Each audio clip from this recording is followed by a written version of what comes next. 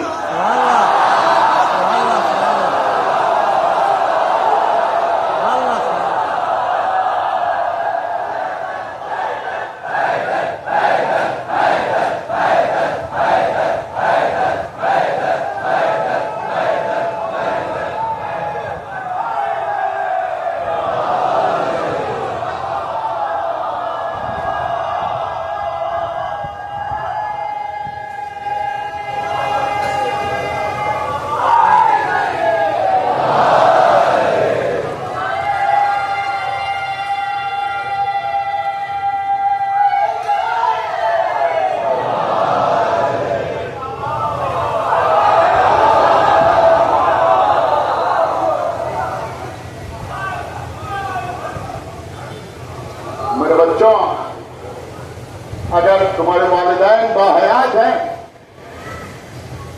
تو ایک ایک لمحے کو غنیمت سمجھو، ان کی خدمت کے لیے آپ مجلس میں آتے ہیں، مولا سلامت رکھیں بچوں کو، مجلس میں آتے ہیں آگے بیٹھنے کی کوشش کرتے ہیں، 2 گھنٹے 2.5 گھنٹے پہلے سے آتے ہیں مجلس کہ ممبر کے پاس جگہ مل جائے، خدا آپ کو سلامت رکھے۔ لیکن اگر کسی کے ماں یا کسی کے باپ بوڑھے ہیں اور وہ بھی مجلس میں آنا چاہتے ہیں تو ان کو چھوڑ کے نہ، سنا آپ نے، یعنی بہت ضروری ہے یہ پیغام ان بچوں تک پہنچانا، تو انہیں چھوڑ کے نہ، یہ نہیں کہ ان سے کہا نہیں آپ گھر میں آن لائن سن لیجئے ہمیں آگے جگہ نہیں ملے گی، نہیں، کہیں باہر کی جگہ ملے تب بھی ان کو پکڑا کے لے کے آؤ، ان کا سہارا بنو، ان کو لے کے آؤ، صلوات علی محمد وآلہ، لے کے آؤ۔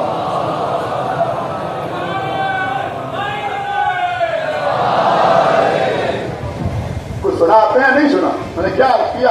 ان کو اپنے ساتھ لے کے آؤ، اس لیے کہ اس وقت جو تم فرش اعلیٰ پر آگے بیٹھے ہوئے ہو یہ بھی ان کا احسان ہے، بچپنے میں تمہیں گود میں لے کے آئے۔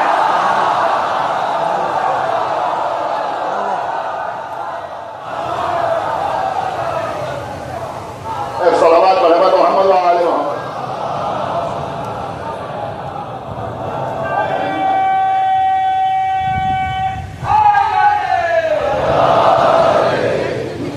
تمہیں گود میں لے کے آتے تھے، اب تم ان کا سہارا بنو، ان کو لے کے آؤ۔ اور اذان امام حسین علیہ السلام جو تمہارے گھر میں آدھا کھانے سجے ہوئے ہیں، جو گھر میں مجلس ہو رہی ہے، صرف پیسے سے نہیں بلکہ ہاتھ پیروں سے عزاداری کرو۔ آپ میری بات سمجھے یا نہیں سمجھے؟ ہاتھ پیروں سے عزاداری کرو، گھر میں فرش اعلیٰ بچھاؤ، تبرک خود خرید کے لے کے آؤ۔ آپ کو پتہ نہیں اس کا اجر کیا ہے؟ صلوات علی محمد گھر کی عزاداری میں بھرپور دلچسپی۔ تو بہت میں آپ سے کہہ رہا تھا کہ ماں باپ کی اطاعت فرض ہے، لیکن وہاں شرائط ہیں۔ کیا شرائط ہیں؟ کہ شرائط یہ ہیں کہ اگر کہیں پر ماں باپ کی اطاعت اللہ کے احکامات سے ٹکرانے لگے اللہ جانے آپ سمجھ رہے ہیں میری بات یا نہیں سمجھ رہے ہیں. اگر ٹکرانے لگے تو پھر نہ باپ کی اطاعت کی جائے گی نہ ماں کی اطاعت کی جائے گی. کیوں؟ کہا اس لیے کہ ان کا حکم اللہ کے حکم سے ٹکرا رہا ہے. آپ بالغ ہو گئے, صحت مند ہیں, کوئی شرعی عذر نہیں ہے, کوئی شرعی عذر نہیں ہے. رمضان کا مہینہ آ گیا, اماں محبت کی وجہ سے کریے بیٹا آج گرمی زیادہ ہے روزہ نہ رکھو.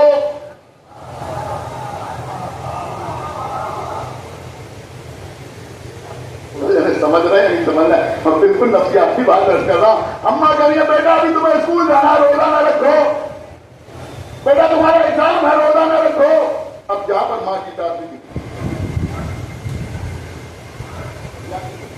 صلوات پر محمد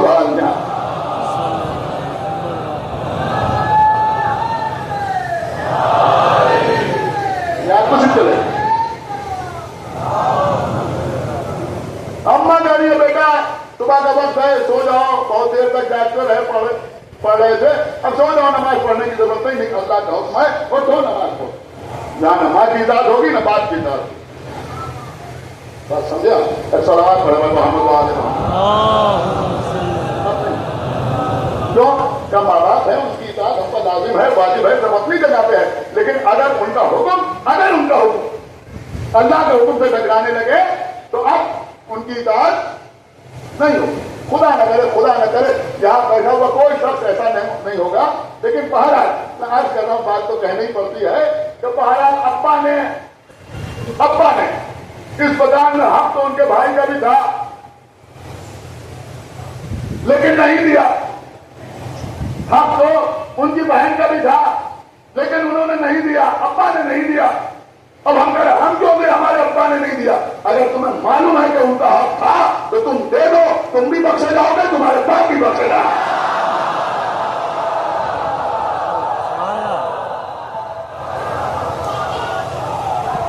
صلوات علیہ محمد وعلی محمد.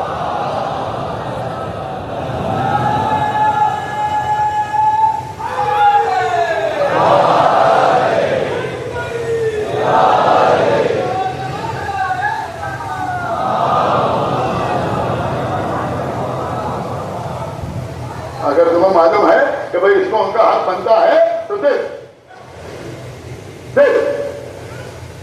تمہارے لیے بخشش اور تمہارے بخشش.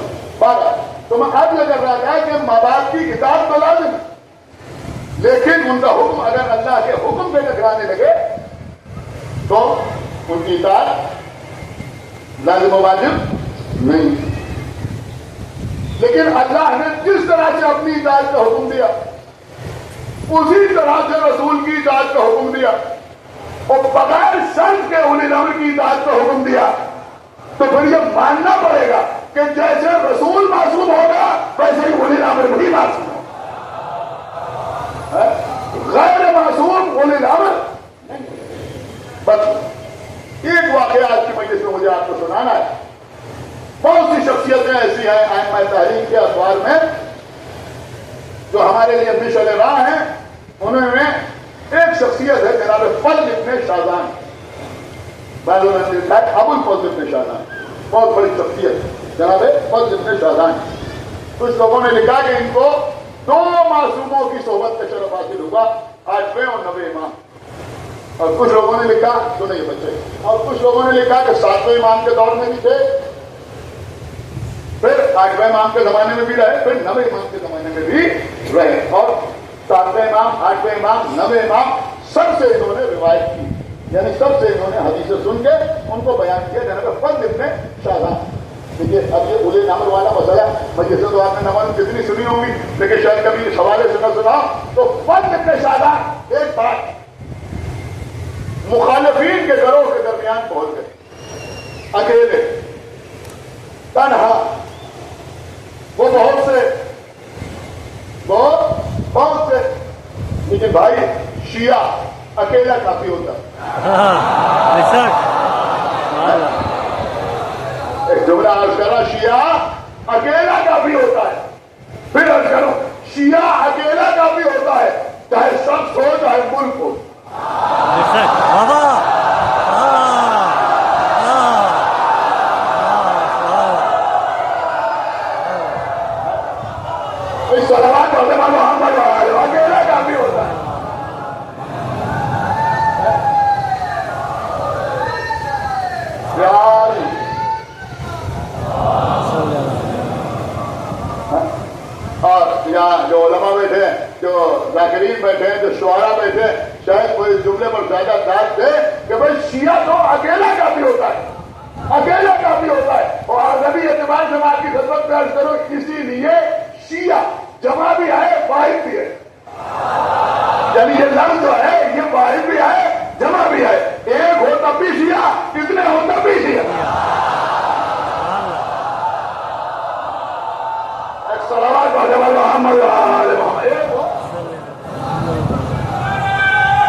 نہیں ہوتے, ہم کبھی وضو کا شکار نہیں ہوتے. ہمیں معلوم ہے کہ ہم کتنے بڑے لوگوں کا ذکر کر رہے ہیں اور ہمیں یہ معلوم ہے کہ ہماری حیثیت کیا ہے. لیکن آؤ آگے باقی کے بارے میں ان بچوں کا معیار سماعت دیکھا.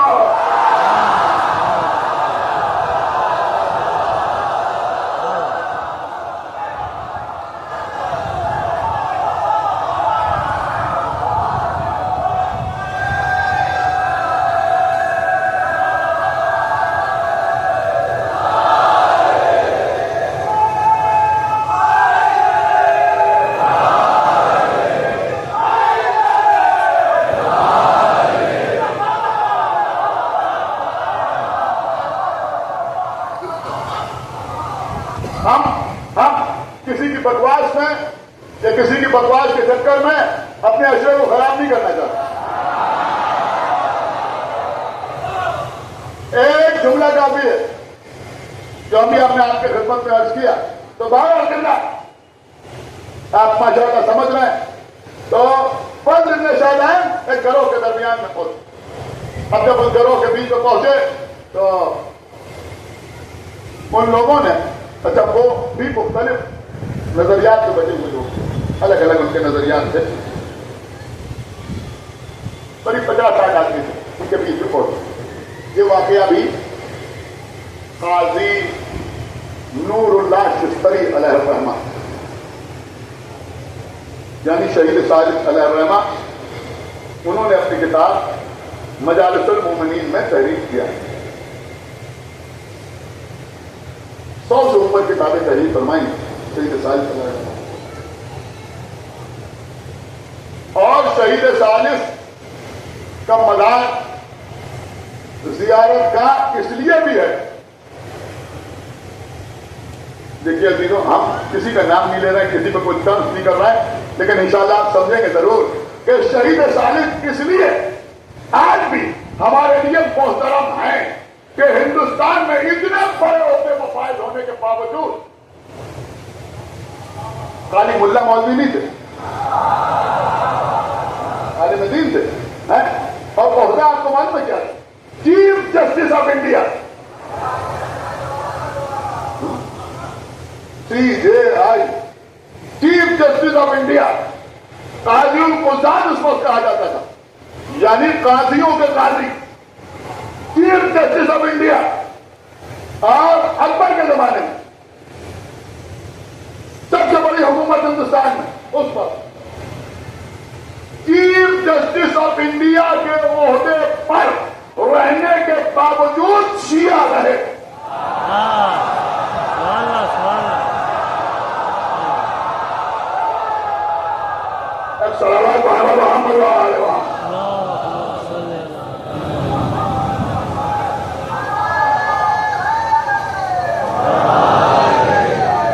اب باقی سمجھنا تو آپ کا کام ہے. صلوات محمد کتنے بڑے ہوتے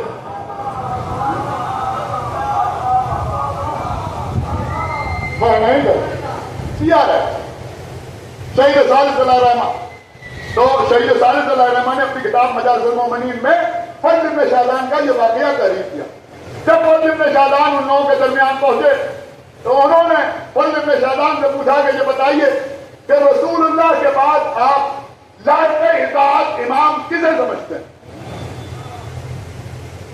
تو فضل ابن شادان نے کہا ہم تو یہ بھی کوئی پوچھنے کی بات ہے, مولا علی کو سمجھتے ہیں اور کسے سمجھیں گے؟ تو انہوں نے کہا آپ کے پاس کوئی دلیل ہے؟ کہا ہاں دلیل ہے. کہا آپ دلیل کیسے دیں گے؟ میں کہا ہمارے پاس قرآن سے بھی دلیل ہے, ہائے ہائے ہائے, ہمارے پاس حدیث سے بھی دلیل ہے, اور ہمارے پاس اجماع امت سے بھی دلیل. دیکھیے اگر دامن وقت میں گنجائش رہی تو میں یہ تینوں باتیں آپ کے خدمت میں کروں گا, ورنہ میری کوشش یہی ہو رہی ہے کہ 55 منٹ 1 گھنٹے کے اندر مجلس تمام ہو جائے. تو مجلس بس تمام ہو جائے گی, اور میں یہ قطعی نہیں کہوں گا کہ مسائل میں کوئی کمی رہ جائے. کہ قرآن سے بھی دلیل ہے, حدیث سے بھی دلیل ہے, اور اجماع امت سے بھی دلیل ہے. اب یہ اجماع امت کا جو لفظ تھا اس سے آپ تو لطف اندوز نہیں ہوئے, لیکن بہرحال وہ سمجھ گئے یہ کیا کہنا چاہتے ہیں. وہاں تو سارا دار و مدار ہی اجماع کے اوپر ہے چلیے پھر کسی دن اجماع کے اوپر بھی مجلس ہو جائے گی. آج پہلی دو باتیں سن لیجیے کہ قرآن سے اور حدیث سے. تو انہوں نے کہا قرآن سے آپ کے پاس کیا دلیل ہے؟ تو انہوں نے کہا قرآن سے یہی دلیل ہے یا ایھا الذین آمنوا اطیعوا اللہ واطیعوا الرسول واولی الامر منکم. تو فرمایا کہ ہم علی کو اولی الامر سمجھتے ہیں. تو وہ مسکرا کے کہنے لگے لیکن ہم تو اولی الامر کے کچھ اور معنی سمجھتے ہیں. تو فضل ابن شادان نے کہا کہ تم کیا کیا معنی سمجھتے ہو وہ میں بتاؤں تمہیں؟ تم کو بتانے کی ضرورت نہیں، میں بتاؤں کیا کیا معنی سمجھتے ہو. میں نے کہا آپ فرمائیں. کہا کہ تم میں کچھ لوگ ایسے ہیں جو کہتے ہیں کہ اولی الامر کا مطلب ہے سردار لشکر. کچھ لوگ تم میں ایسے ہیں جو یہ کہتے ہیں کہ اولی الامر کا مطلب ہے سردار لشکر، یعنی لشکر کا سردار. پھر فرمایا تم میں کچھ لوگ ایسے ہیں جو یہ سمجھتے ہیں کہ اولی الامر کا مطلب ہے عالم. جو عالم ہو، جو صاحب علم ہو، وہ اولی الامر ہے، اس کی اطاعت کا حکم دیا گیا. انہوں نے کہا کچھ لوگ یہ بھی سمجھتے ہیں. کہ تم میں کچھ لوگ یہ سمجھتے ہیں کہ جو امر بالمعروف اور نہی عن المنکر کرے وہ اولی الامر ہے. ان میں کچھ لوگوں نے کہا کہ ہاں ہم یہ بھی سمجھتے ہیں.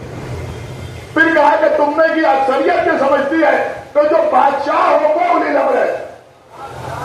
کہا کچھ لوگ یہ بھی سمجھتے ہیں کہ جو بادشاہ ہے وہ اولی الامر ہے. کہا اس کے علاوہ تو کوئی کچھ نہیں سمجھتا. میں نے کہا نہیں، بس یہی چار معنی ہمارے یہاں رائج ہے کہ یا تو سردار لشکر اولی الامر ہے، یا عالم اولی الامر ہے علم رکھنے والا، یا امر بالمعروف نہی عن المنکر کرنے والا اولی الامر ہے، اور یا پھر جو بادشاہ ہے جو حاکم وقت ہے وہ اولی الامر ہے. اس کے بعد انہوں نے سینہ تان کے کہا اور ہم یہ سمجھتے ہیں کہ علی اور اولاد علی اولی الامر ہے. آپ نے کہا ہم یہ سمجھتے ہیں کہ علی اور ان کی اولاد اولی الامر ہے. انہوں نے کہا آپ سمجھتے ہیں لیکن ہم تو یہ نہیں سمجھتے. کہا ہاں مجھے بات تو مکمل کر لینے دو. اب دیکھیے اگر آپ محسوس کریں گے تو انشاءاللہ آپ محسوس بھی ہوں گے، اور میں سمجھتا ہوں کہ یہ بھی شہید طارق اللہ رحمہ کو بھی خراج عقیدت ہوگا، اور فضل ابن شادان کی خدمت میں بھی یہی عقیدت کا سلام ہوگا. پوری توجہ کے ساتھ آپ سماعت فرمائے. اس کے بعد فرمایا کہ تم میں جو لوگ یہ سمجھتے ہیں کہ اولی الامر سے مراد سردار لشکر ہے، وہ ذرا کھڑے ہو جائے. اب 50-60 آدمیوں میں 10-12 آدمی کھڑے ہو گئے. انہوں نے کہا ہم یہ سمجھتے ہیں کہ اولی الامر سے مراد سردار لشکر ہے، اور اللہ نے سردار لشکر کی اطاعت کا حکم دیا ہے. کہ میں تمہیں قسم دے کے پوچھتا ہوں یہ بتاؤ کہ نبی نے علی کو لشکر کا سردار بنایا ہے؟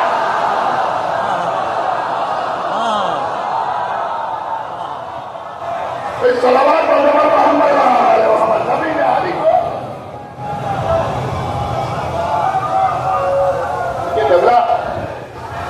سن رہا کسے کہتے ہیں مناظرہ. کہہ رہے ہو کہ سردار لشکر تو علی کو نبی نے سردار لشکر بنایا یا نہیں بنایا؟ ان کو سر جھکا کے کہنا پڑا کہ ہاں بنایا.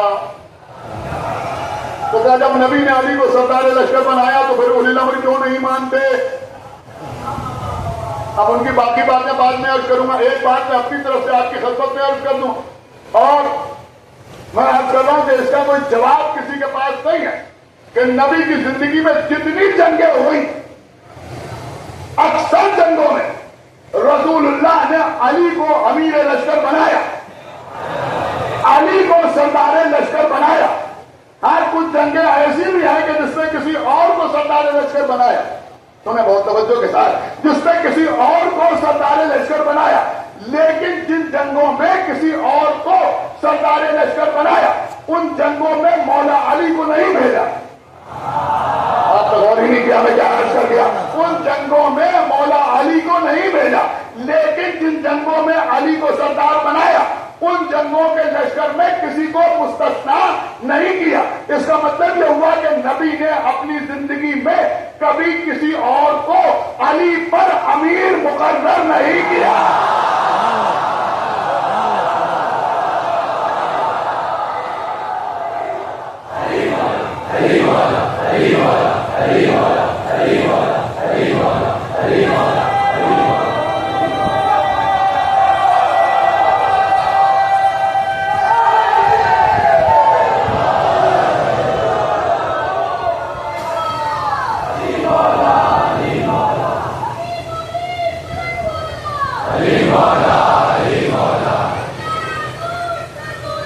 علی مولا علی مولا علی مولا علی مولا علی مولا علی مولا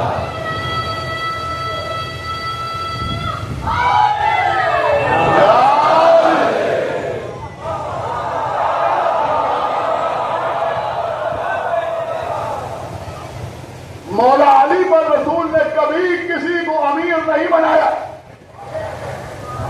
اور کوئی صحابی وہ مکی ہو یا مدنی ہو، انصار میں ہو یا مہاجرین میں ہو، ایسا نہیں ہے جس پر علی کو امیر نہ بنایا ہو، جس پر علی کو امیر نہ بنایا ہو۔ اسی لیے ہمارے شہر لکھنؤ میں خواتین ہو یا حضرات ہو، مولا علی کو ہمیشہ جناب امیر کہتے ہیں۔ آپ نے صلوات محمد دیکھیں قبلہ دو مصرع یاد آ گئے، عید قدیر کا جشن ہو رہا تھا، سرسی سے آتے تھے، ابھی بہت سے لوگوں کو یاد ہو گئے، جناب ساحل سرسوی صاحب بڑے غضب کے شاعر تھے، ساحل سرسوی کسی محفل میں آتے تھے، اور یہ بھی سمجھیے کہ جتنے عرصے تک وہ اسٹیج پر ٹکے رہے، جتنے عرصے تک وہ اسٹیج پر ٹکے رہے اتنے عرصے تک عام طور پر کوئی شاعر ٹکتا نہیں ہے۔ بڑے غضب کے عید قدیر کا موقع تھا، انہوں نے بڑے غضب کے ساقی نامہ پڑھ رہے تھے، اس میں انہوں نے دو مصرع بڑے غضب کے پڑھے، وہ فرماتے ہیں کہ جی بھر کے آج پیجیے عید قدیر ہے۔ دوسرا مصرع سنیں، قیامت کا دوسرا مصرع ہے، وہ کہتے ہیں جی بھر کے آج پیجیے عید قدیر ہے، اور دنیا فقیر ہے، میں مولا عامر۔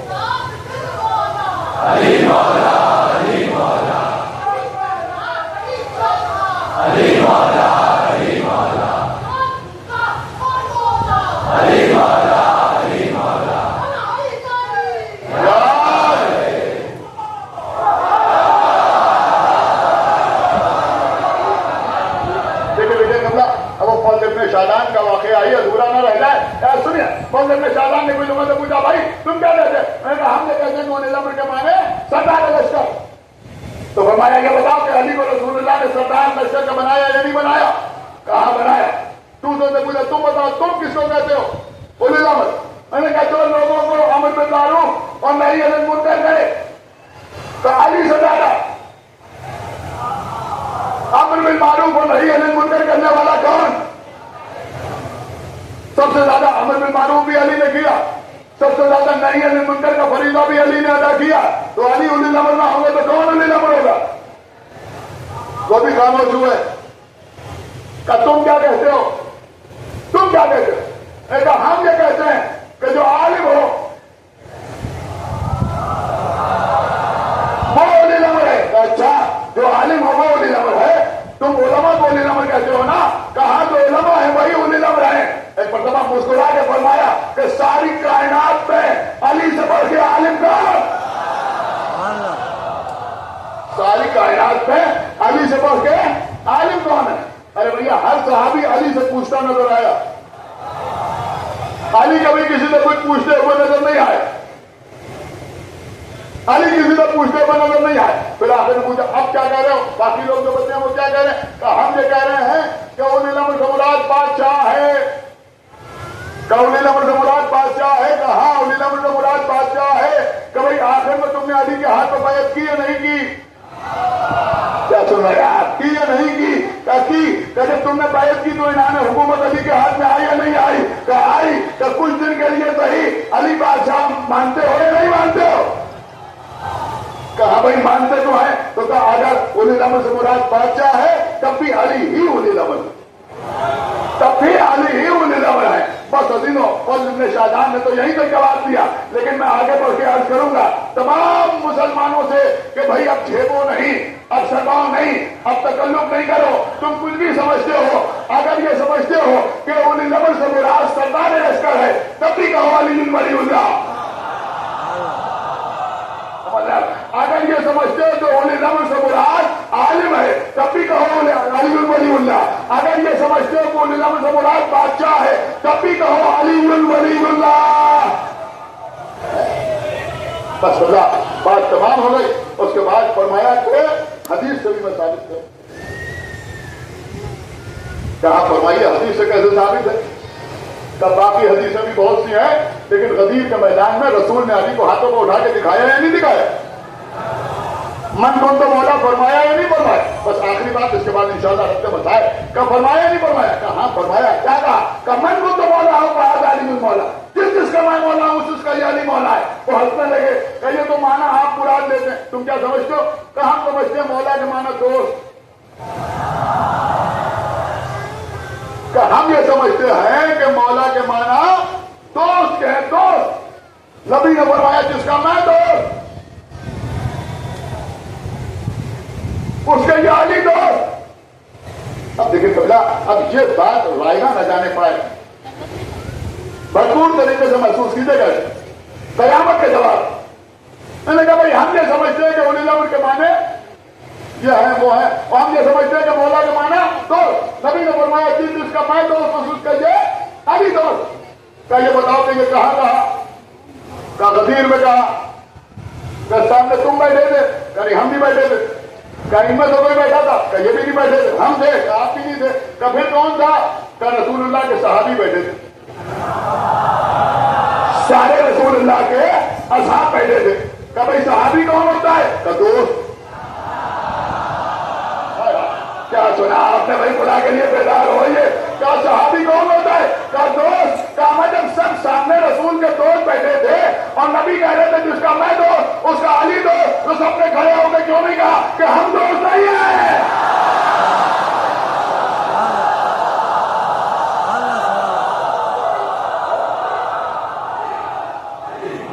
علی مولا، علی مولا، علی مولا، علی مولا، علی مولا، علی مولا، علی مولا۔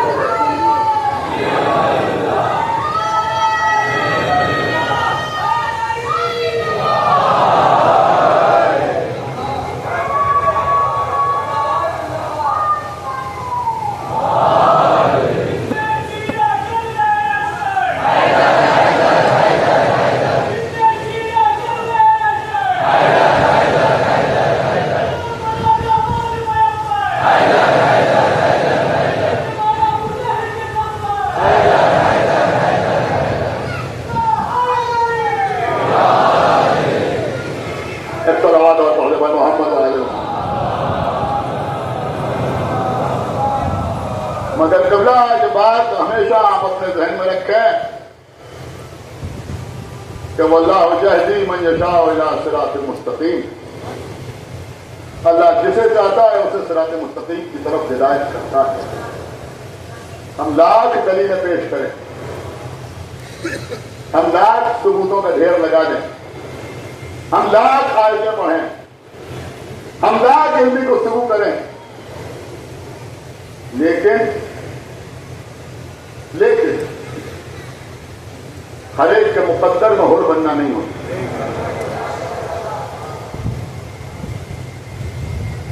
دیکھیں قبلہ، آپ ذرا صبر کے ساتھ سماعت فرمائیں، اشارت میں عرض کر رہا ہوں، دشمن بہت تیزی کے ساتھ ایکٹیو ہو رہے ہیں۔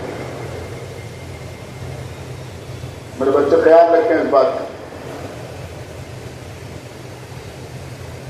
ایک بات کہی جاتی ہے کہ بھائی مجلسوں میں کوئی ایسی بات نہ پڑھی جائے کہ آنے والے حر کا راستہ رک جائے۔ یہ بڑا پرانا جملہ ہے، کیسا بڑا جملہ،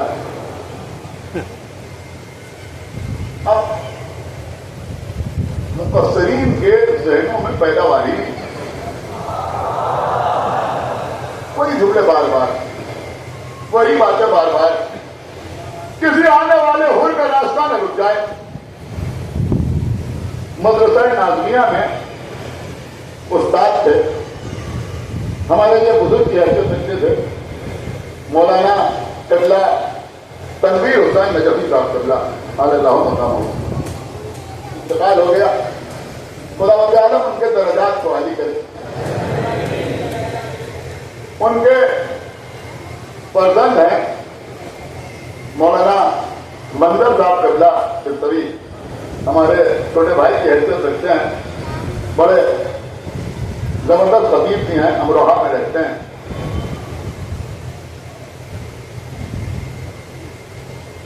بڑی اچھی بات انہوں نے کہی. اب دیکھیے جہاں تو ہمیشہ دیانتداری سے بات کی ہے آپ ان کے لیے دعا کیجیے گا. بڑی اچھی بات انہوں نے کہی. اگر لوگ میرے ساتھ احتیاط کیجیے کسی آنے والے حور کا راستہ نہ رک جائے. تو انہوں نے کہا بھائی یہ کیسی بات کر رہے ہو؟ جو حور بن کے آتا ہے وہ تو خود ہی لعنت کر کے آتا ہے.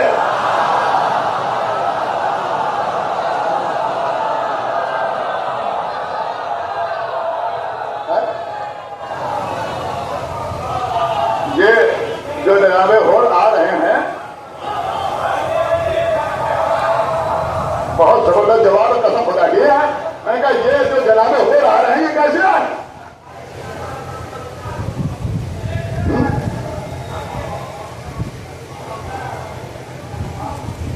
ان کے لیے بھی دعا کیجیے. صلوات پڑھا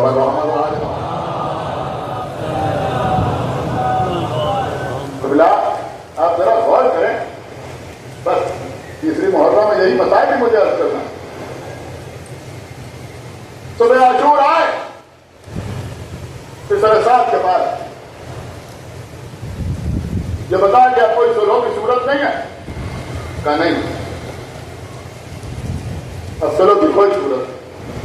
اب تو جنگ ہوگی اور ایسی جنگ ہوگی کہ زمانہ یاد کرے.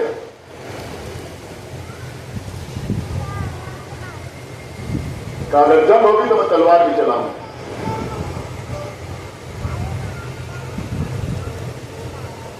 بے شک تم سے یہی امید ہے کہ تم تلوار چلاؤ تو مگر تم تو لے تیری طرف سے تلوار نہیں چلاؤں. میں جا رہا ہوں نبی کے نواسے کی طرف.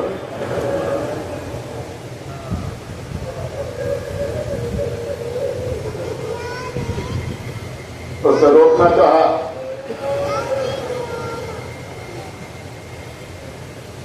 نہیں ہم میں رکنے والا نہیں. گھوڑے پر سوار ہوئے. بیٹا تھا. بعض روایات میں غلام بعض روایات میں بھائی ساتھ ساتھ. کوئی دور پہنچے تھے پچھلے ساتھ نے کسی کو بھیجا. اس نے آ کے کہا اور کہاں جا رہا؟ پچھلے ساتھ کہہ رہا ادھر دولت ملے گی. تو مجھے معلوم ہے دولت ملے گی لیکن دولت کے ساتھ ساتھ قیامت تک کی لعنت بھی نہیں. میں لعنت بھیجتا ہوں ایسی دولت پر اور میں لعنت بھیجتا ہوں پچھلے ساتھ پر اور اس کے امیر جزیز پر. میں جا رہا ہوں سائن کی جانے. چلے چلتے چلتے گھوڑے کو روکا. بیٹا آگے بڑھا. بابا کیا آپ کی طرف بڑھتے ہوئے قدم رکتے بھی ہیں؟ نہیں بیٹا میرے قدم نہیں رکے. پھر بیٹا میں حسین کا مجرم ہوں. مجرم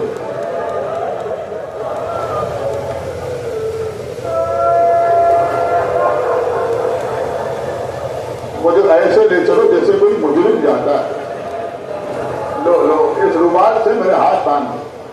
لیکن فساد میں کوئی کمی نہیں ہوگی انشاءاللہ. اس رومال سے میرے ہاتھ باندھ. بول کے بیٹے نے رومال سے بول کے ہاتھ باندھ دیے. اپنی قدم آگے نہیں بڑھا دی. بابا کیا بات ہے؟ بیٹا میں حسین کے بچوں کو منہ دکھانے کے لائے.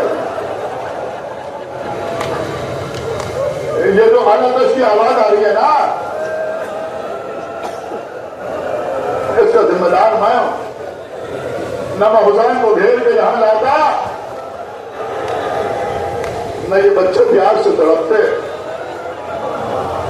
اے بیٹا یہ نقاب میرے چہرے پہ ڈال دو، اور میں چہرے پہ نقاب ڈالی، اس سے پہلے کہ گھوڑا آگے بڑھتا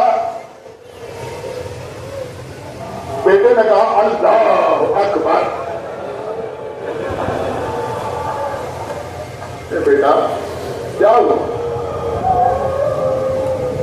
کہ بابا غضب ہو گیا، عباس و علی اکبر ہمارے استقبال میں نہیں آ رہے۔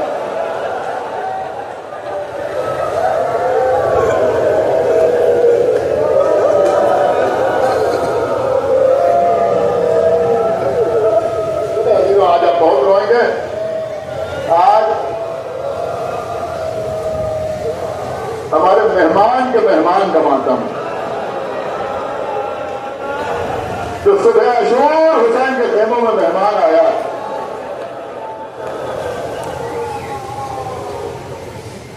اس سے پہلے کہ اور کچھ کہتے بیٹے نے اور بلند آواز سے کہا اللہ اکبر۔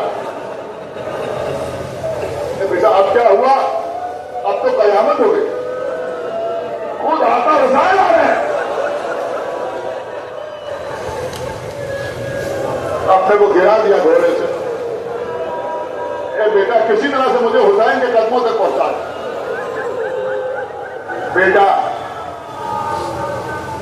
اور خود کا غلام سہارا دیا، اور کو حسین تک پہنچایا، اپنے آپ کو حسین کے قدموں پر گرا دیا، بندھے ہوئے ہاتھ حسین کے پیروں پر رکھ دیے۔ اے آقا کیا میرے ایسے خطاوار کی خطا بھی معاف ہو سکتی ہے؟ حسین نے بازو پکڑ کے اٹھائے، اب کسی حسین اٹھائے، اپنے ہاتھوں سے رومال کھولا، اور ہم یہ گوارا نہیں کرتے ہمارے سامنے کسی کے ہاتھ بندھے ہوئے ہوں۔ اے آقا آپ تو یقیناً گوارا نہیں کرتے کہ آپ کے سامنے کسی کے ہاتھ بندھے ہوں، لیکن آپ کے بیٹے کے ہاتھوں میں ہتھکڑیاں،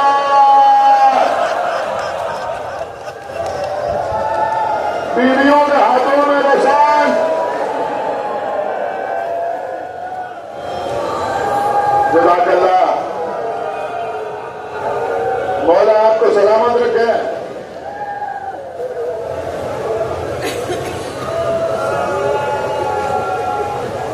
میں جب تمام ہو یہ قبلہ امام حسین خود بدے کے خیمے میں آئے، اب کتنا خیال تھا خود کو کہ حسین کے بچے پیاسے ہیں، میں انہیں منہ دکھانے کے لائق نہیں۔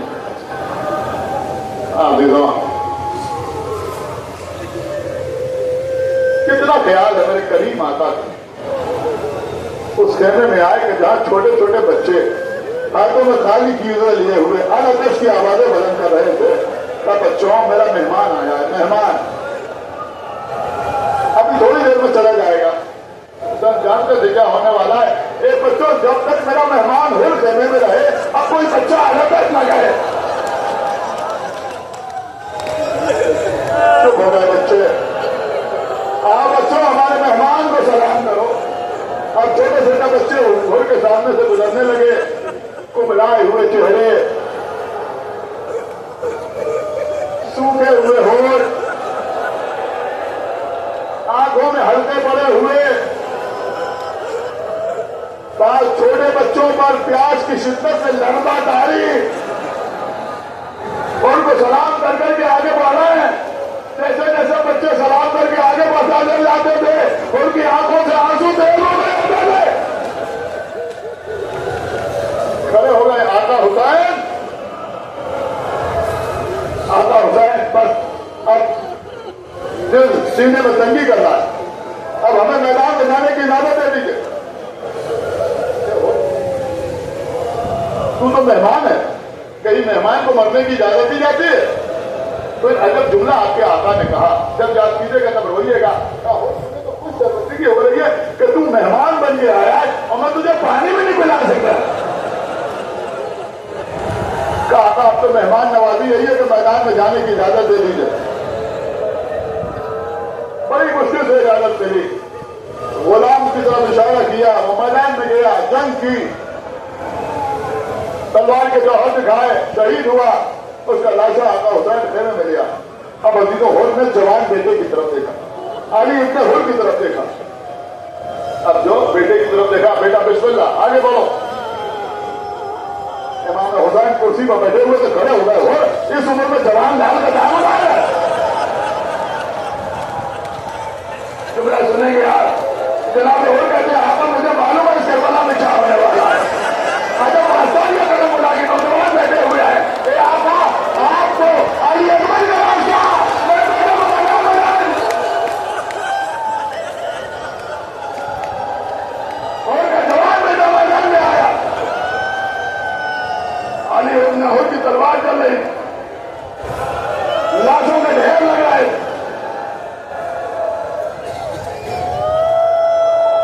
وہ وقت آیا کہ زخموں سے چور چور ہو کے ان کا بیٹا زمین کی طرف چلا.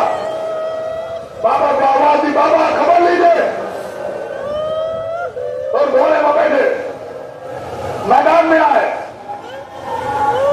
اب لشکر نے ان کے بیٹے کو گھیر لیا تھا. لوگ ہنس رہے تھے, کہے لگا رہے تھے, اور پوچھ رہے تھے یہ بتاؤ میرا بیٹا کہاں ہے, یہ بتاؤ میرا علی کہاں ہے, یہ بتاؤ تو میرا بچہ کہاں ہے. کوئی بتانے والا نہیں تھا. لوگ کہے لگا رہے تھے, ان کا مذاق اڑا رہے تھے کہ مطلب کانوں میں ایک جانی پہچانی آواز آئی, الیہ الیہ الیہ الیہ الیہ الیہ, ادھر آؤ ادھر آؤ ادھر آؤ. ایسی آواز کے سہارے ہوئے آگے بڑھے. اب جو آگے بڑھے تو کیا دیکھا کہ پودوں کے درمیان آقا حسین بیٹھے ہوئے ہیں. ان کے بیٹے کا سر حسین کے دانوں کے اوپر ہے. بیٹے کو دیکھا, بیٹے کی روح جنت کو برباد کر چکی ہے. کہ آقا حسین آپ نے کیوں رحمت فرمائی؟ کوئی آقا غلام زادے کی لاش پہ آتا ہے. کہا تو نے بھی کمال کیا, ارے کوئی بوڑھا باپ جوان لا کے لایا جاتا ہے. ہر سال آپ سنتے ہیں روتے ہیں, آقا حسین فرمایا ہے کہیں کوئی بوڑھا باپ دینے میں کمی نہ کرنا, کہیں کوئی بوڑھا باپ جوان لال کا جنازہ اٹھاتا ہے. یہ تو حر کے بیٹے کا لاشا ہے. آپ کہہ رہے ہیں کہیں کوئی بوڑھا باپ جوان لال کا لاشا اٹھاتا ہے. ارے وہ بول بھی آئے گا, جواب رجب کی طرف دیکھیں گے, کریئر جماعت لاشا آواز دیں گے مشکل کشا علی, میرا حاجت روا علی, کریئر جماعت کی لاش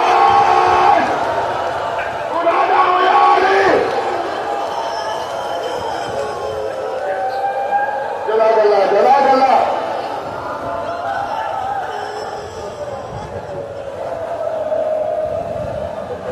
باب المراد کی بات کا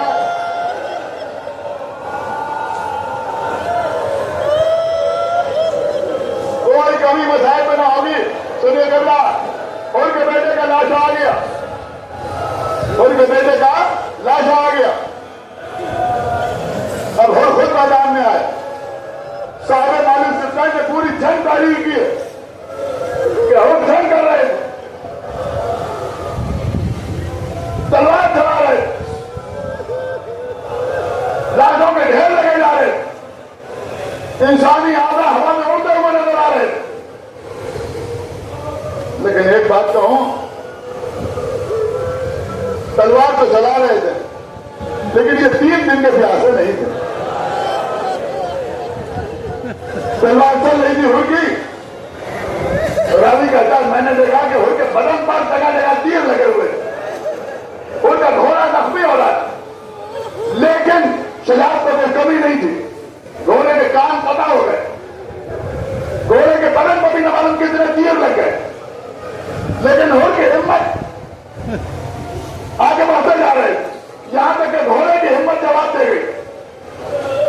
گھوڑا گرا, اور گھوڑے سے اترے, پیدل جنگ کرنا شروع. صاحب والی سپتا نے لکھا پیدل چلتے ہوئے حر نے 1250 بلونوں کو فاصلے تعین کیا. جنگ کرتے ہوئے آگے بڑھ رہے تھے. ایک مرتبہ کسی نے چھپ کے زہر میں بجھا ہوا ایک تیر ان کی پیشانی کو نشانہ بنا کے چلایا. پیشانی پر تیر لگا, اور زمین کی طرف چلے.